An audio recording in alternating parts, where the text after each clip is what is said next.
The last thing I have to say, and I'm sorry to my straight male viewers, but that man is so fine. So, as the title suggests, I went to see Superman last night. But before I talk about what I thought about the film, let's talk about what led me to see the film. Now, I'm not generally a superhero movie person. I like some of the DC films. I love the Christopher Nolan trilogy. Batman Begins, The Dark Knight, The Dark Knight Rises. I love Spider-Man. I love all the Spider-Man movies and all the Spider-Man iterations.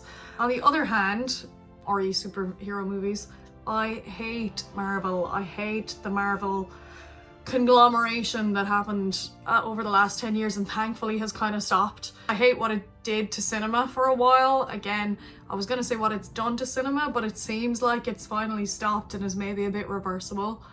It wouldn't really have occurred to me to go and see Superman, except when I was on the internet last weekend, as I want to do, of a weekend day.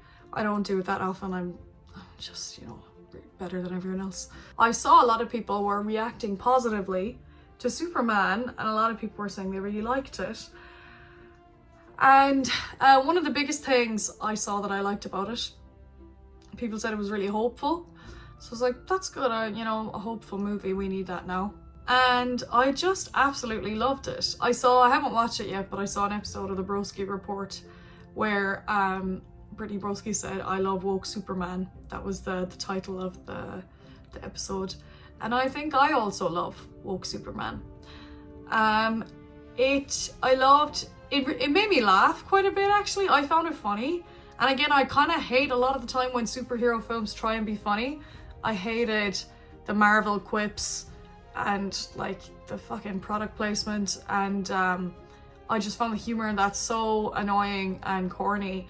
Whereas in this, what I liked about this film, it was kind of like knowingly corny, which I think if you're making a superhero film, or not a superhero film, but a Superman film, you kind of have to be, because he's the OG, like, American dad, corny character. I think it satirizes our current world and the current culture really well. And what I liked about it is satire can often be really cynical. I compared it a bit to The Boys, which I used to love. When I watched the first season of The Boys, I was blown away, and then it kind of lost its way a bit, in my opinion. Basically, the idea is that they're presenting is that if superheroes really existed, they would not be good people. As I was watching it, I drew a lot of parallels with it, because I thought it satirized the current culture in a way that is a lot less hopeless and dour than The Boys, Like, there's a TV character that I think is fairly clearly meant to be Tucker Carlson, and Lex Luthor is also fairly clearly kind of like Elon Musk or any of our current technocrats. And what I liked about Lex is that it is shown fairly well, like towards the end, it's shown that like he just wants to be liked and loved, and a lot of his mission was about that. Which I believe is the case for a lot of these people. I also really love the depiction of Superman himself and the characterization. I had seen somebody say, in their kind of TikTok or whatever, that he does good, not because he's a god, but because he's, a good old boy from Kansas who's been taught good values. And that is what I loved about him, that like he is just this kind of nerdy himbo who wants to do good. And I've watched some interviews with the cast and the actor talking about how they decided to characterize him, and that was all very intentional. And that's what I guess is kind of like so corny about it in such a nice way, that there's no hidden agenda, there's no like there's no dark moment really, within him. There's no point where he goes evil for a little bit, he just is doing his best, like most people. I had also seen people say that the war in it, between the two imaginary countries, Boravia and Jamahaya or something like that, it's imaginary, so I'm not going to apologize for saying it wrong. is an allegory for Israel-Palestine. I don't know if I would have thought that independently, but having seen it, it seems pretty clear. They literally use the phrase at some stage, you know, the inequality of resources between these two countries, you know, that one of them is the best equipped, or one of the best equipped militaries in the world, and the other crowd are, you know, basically have kind of like pikes or car bombs or that sort of thing.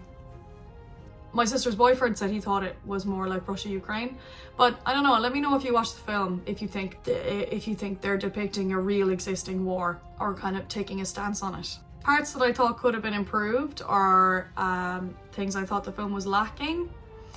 I thought it was missing like a really boss soundtrack. Like, yes, they had an original orchestral theme, but I was thinking like in the more epic moments, and I was getting really psyched and I was getting really into it, and it was a really enjoyable cinema going experience, and me and my sister were beside each other going, yes, you know, when something good happened.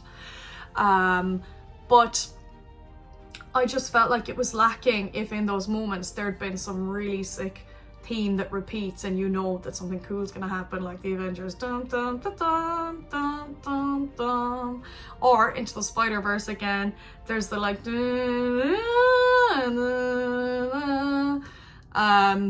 sick, oh my god. So I felt like if they had like just some amazing original score, it would have just lifted the film. There was an original score there, but it didn't have that oomph, I felt, or that, again, that familiar repeated theme that raises an emotion in you that you know something's gonna happen.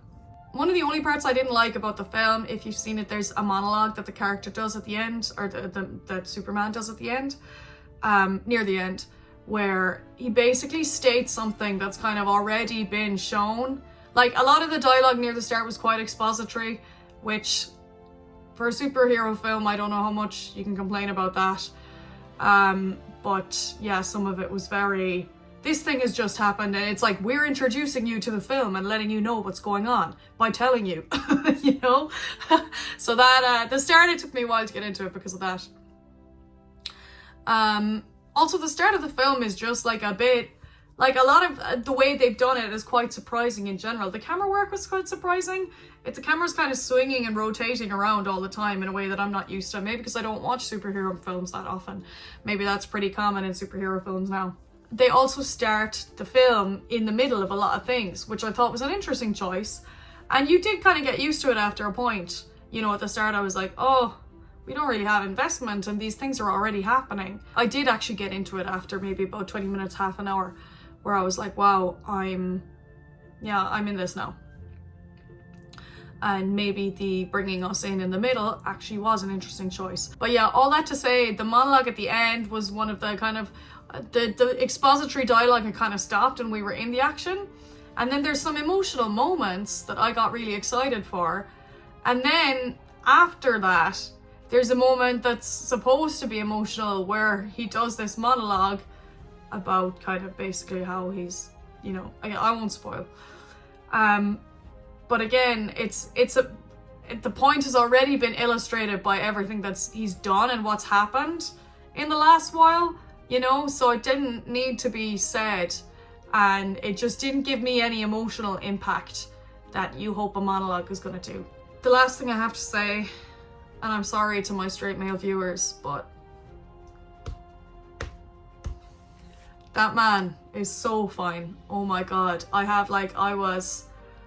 Oh my god, like, for the girls and gays, like, there's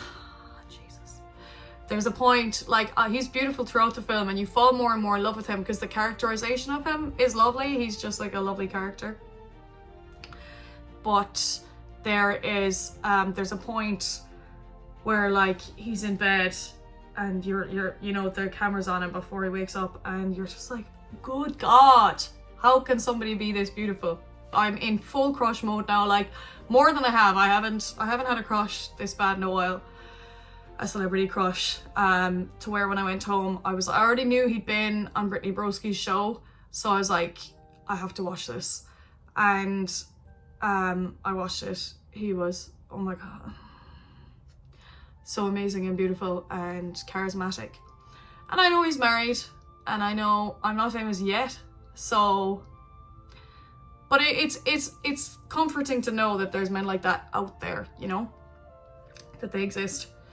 So yeah, I'm deeply in kind of crush mode, which I actually am kind of happy about, because I think it's nice to be in that space of like innocence and excitement again. If you know, if you're like an adult and you become kind of cynical about like men and women relationships and that sort of thing, it's nice to have that thing again where you're like, oh my god, I'm obsessed with this man that I don't know, you know. That's going to conclude today's video. Thank you so much for watching. I hope you enjoyed my unedited, unscripted review of Superman.